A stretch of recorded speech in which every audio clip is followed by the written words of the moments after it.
Guardian, this is Viper 2-1. I'm hit. Going down. Captain Mike Torres's voice was calm, the eerie calm of a fighter pilot who knows he has about 40 seconds to live unless he does everything perfectly. His F-16's engine was tearing itself apart. Fire warnings screamed in his helmet. The stick was sluggish, barely responding. Viper 2-1, Guardian copies. What's your status? Lost engine over the Hindu Kush. Attempt restart negative. I'm punching out. His hand found the ejection handles between his legs. He pulled, and the world exploded. The canopy blew away. The rocket motor beneath his seat fired with 20 gs of force, compressing his spine and driving the air from his lungs. For 3 seconds, he was flying through thin mountain air at 25,000 feet with nothing but momentum and terror. Then the parachute deployed with a bone-jarring crack that felt like getting hit by a truck. His injured shoulder screamed. His vision blurred, but he was alive, floating down through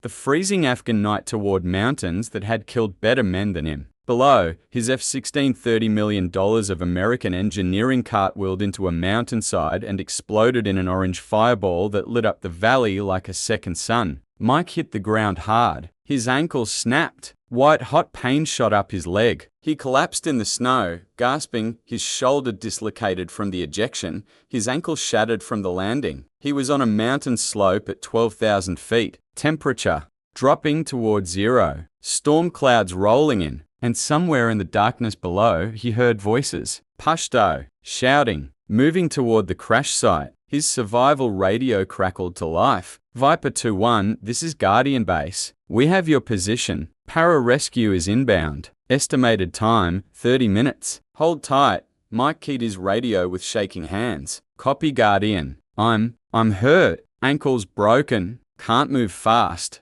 Understood. Stay hidden. Help is coming, but 12 miles away at Bagram Airfield. That promise was about to become a lie. Inside the Pararescue Operations Center, Major Rick Dalton stared at the weather radar like it was a death sentence. The storm system rolling through the Hindu Kush wasn't just bad. It was catastrophic. Wind gusts exceeding 70 knots, lightning, freezing rain, zero visibility, the kind of weather that turned helicopters into spinning coffins. Sir, we can't fly in this, Master Sergeant Colt Bennett said. He was the pararescue team leader, a 15-year veteran with more combat rescues than anyone at Bagram. His voice was tight with frustration. The Pave Hawk can't handle these crosswinds. We'll get halfway up that mountain and the rotors will ice up. We'll crash before we reach him. Dalton's jaw worked. What about waiting for the storm to pass? Weather says 4 hours minimum, maybe 6. Tours doesn't have 6 hours. Taliban are already moving toward his position. I know that, sir. But if we fly into this storm, we're not rescuing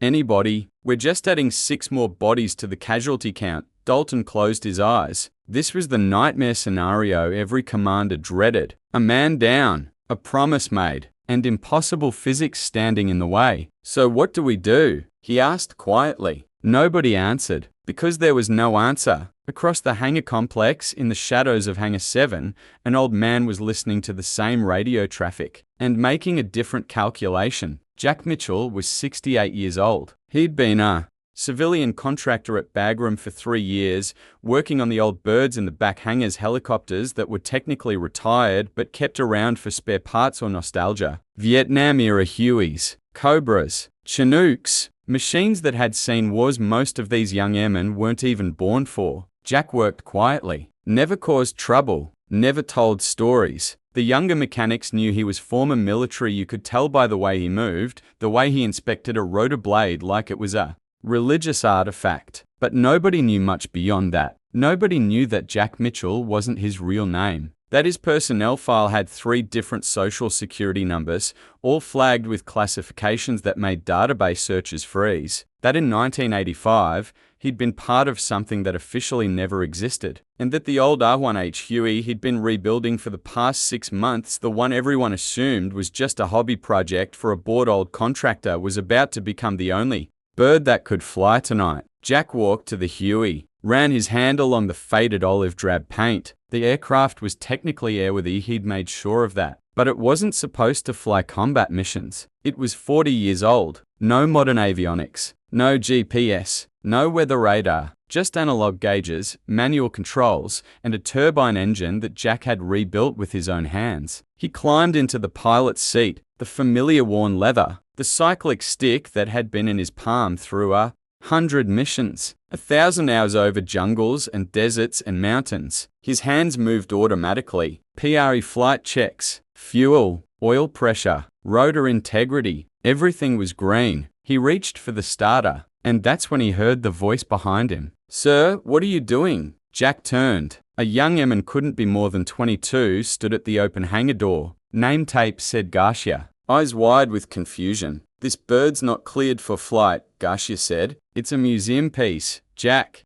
looked at him. "There's a pilot dying on that mountain." "I know, but Pararescue can't fly." "The weather I can." Garcia blinked. "Sir, with all due respect, you're a civilian mechanic. You're not get Major Dalton," Jack said quietly. "Tell him Jack Mitchell needs to talk to him. Right now." "Sir, I don't think tell him the name John Mackey. He'll come." Garcia hesitated. Then he ran. 5 minutes later, Major Dalton burst into Hangar 7, Master Sergeant Bennett right behind him. They found Jack in the pilot's seat of the Huey, running through his checklist like he'd done it 1,000 times before, which he had. "Who the hell are you?" Dalton demanded. Jack looked at him. "My name is John Mackey. I was a warrant officer in the 160th Special Operations Aviation Regiment, the Nightstalkers. I flew classified missions in Central America, the Middle East, and the Balkans from 1983 to 2001. I have 4,000 flight hours in the Afghanistan, most of them in conditions worse than what's outside right now." Dalton stared. That's not in your personnel file. My real personnel file is classified SCI. What you have is a cover identity for civilian contractors." He turned back to the controls. "I can reach that pilot. This bird was built to fly in hell, and I know how to fly it there." Bennett stepped forward. "Sir, even if that's true, and I'm not saying it's not, this aircraft is 40 years old. No GPS, no night vision compatibility. No, I don't need GPS. I know these mountains, and I don't need night vision. I flew combat missions in total blackout for 18 years. Jack's hands moved over the controls. "This Huey can handle the storm because it's simple. Manual controls. No fly-by-wire to freeze up. No computers to fail. Just physics and skill." Dalton looked at Bennett. Bennett looked at the Huey, then at the storm outside. "If you crash," Dalton said slowly, "I lose you and anyone you take with you." "I won't crash." "How can you be so sure?" Jack's hands stilled on the controls. For a moment, he was somewhere else. Somewhere dark and loud and full of traces. "Because I've flown through worse, and I never lost a bird." Dalton made his decision. "Bennett, get your team. You're going with him." Bennett's eyes widened. "Sir, that's an order. If this crazy old man can get you to tours, you bring them both back." "Understood?" "Yes, sir." 10 minutes later, Master Sergeant Carl Bennett and his 5-man pararescue team were strapping into the cargo bay of a helicopter that should have been in a museum, and in the pilot's seat, Jack Mackey was bringing the old Huey to life. The turbine spooled up with a rising whine. The rotors began to turn, slowly at first, then faster. The familiar whop-whop-whop of a Huey, a sound that had meant salvation to a generation of soldiers. Jack's hands moved with muscle memory older than the men behind him. Collective, cyclic, pedals. The bird lifted off the hangar floor, light as a feather, despite her age. And then they were out in the storm. The moment they cleared the airfield, the storm tried to kill them. Wind slammed into the Huey from the side, throwing them 200 feet laterally in 2 seconds. Lightning forked across the sky,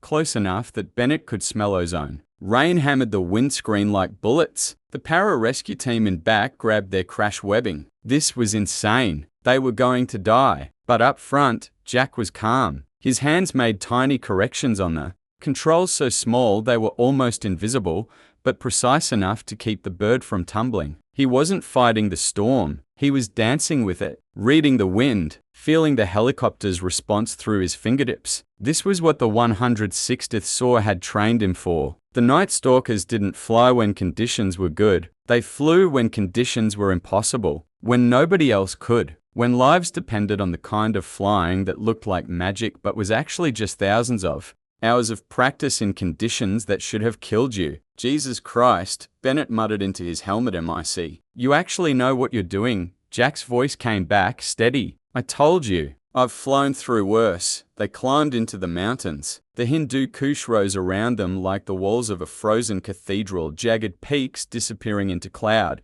valleys filled with shadow and death. The Huey shook and bucked, but Jack kept her steady. No GPS, no moving map display, just an old compass, an altimeter, and a pilot who'd memorized this terrain on the flight in. 15 minutes into the flight, Bennett's radio crackled. "Guardian, this is Viper 2-1. Torres's voice was weak, fading. "I've got movement. Close. Maybe 200 meters. They're searching for me. Copy Viper. We're 5 minutes out. Stay hidden." Bennett looked at Jack. "Can you get us there in 5? Jack's jaw tightened. "Watch me." He pushed the Huey harder. The old bird responded like she'd been waiting for this her whole life. Faster, lower, threading between peaks that younger pilots wouldn't dare approach in daylight, let alone at night in a storm. 4 minutes. 3. The mountains opened up into a narrow valley, and there, on a slope covered in snow, Bennett saw the eye strobe the infrared beacon only visible through night vision that Torres had activated on his survival vest. "I have him," Bennett said, "but we've got a problem."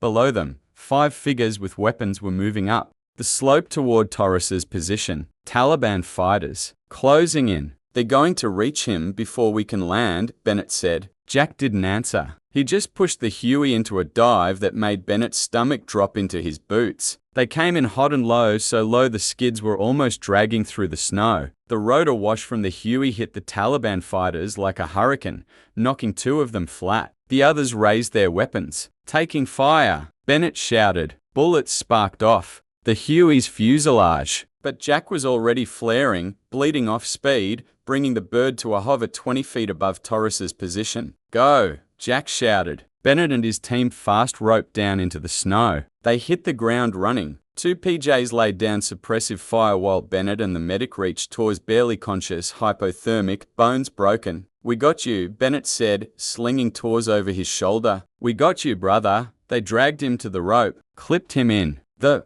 winch hauled him up into the Huey's cargo bay. More gunfire. A round punched through the thin aluminum skin 6 inches from Jack's head, but he held the hover, steady as a rock, giving his team the stable platform they needed. One by one, the PJs came up the rope. Bennett was last. As he clipped in, he looked up at Jack's silhouette in the cockpit lit by the green glow of the instrument panel. An old man, flying an old bird, doing the impossible. The moment Bennett's boots hit the cargo deck, Jack pulled power. The Huey clawed for altitude, rotor blades biting into the thin mountain air, traces chasing them into the storm. But they were clear, they were alive. And 30 minutes later, they set down at Bagram with a pilot who should have died on that mountain.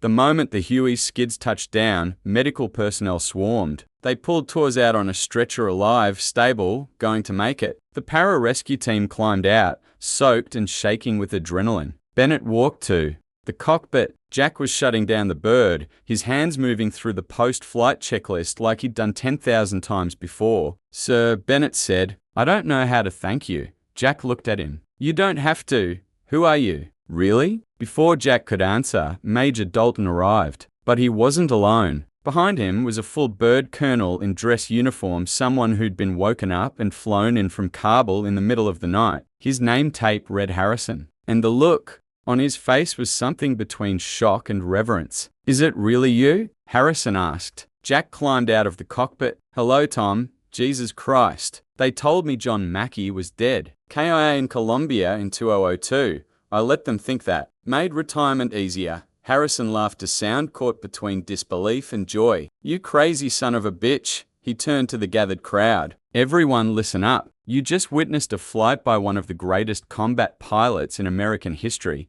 Jack tried to wave him off. "Tom, no, they need to know." Harrison's voice carried across the tarmac. "This man, John Mackey, was a warrant officer in the 160th Special Operations Aviation Regiment, the Nightstalkers. From 1983 to 2001, he flew classified missions that will never be declassified. Panama, Gulf War, Bosnia, Somalia, places we can't even name." Bennett stared. "Somalia? You mean I was in Mogadishu?" Jack said quietly. "October 1993. Task Force Ranger. When the Black Hawks went down, I was flying rescue. Got some of the boys out. The pararescue team went silent. Battle of Mogadishu, Black Hawk Down. One of the most famous special operations disasters in history and one of the greatest displays of courage under fire. He flew 17 missions in 18 hours that day, Harrison continued. Took so much ground fire his bird looked like Swiss cheese. But he never left a man behind.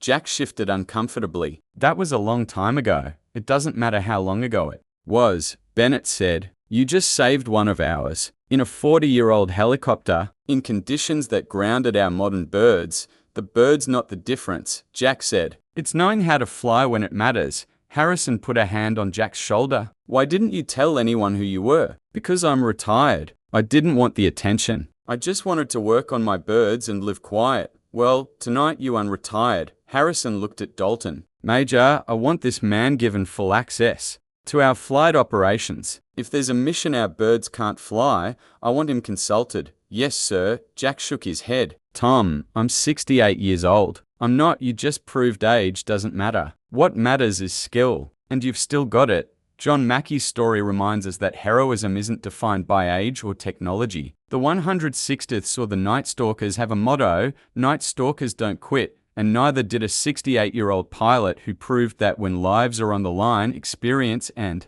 courage matter more than anything else. If this story moved you, like, share, and subscribe to Veterans Valor, because every warrior has a story, and some stories are still being written.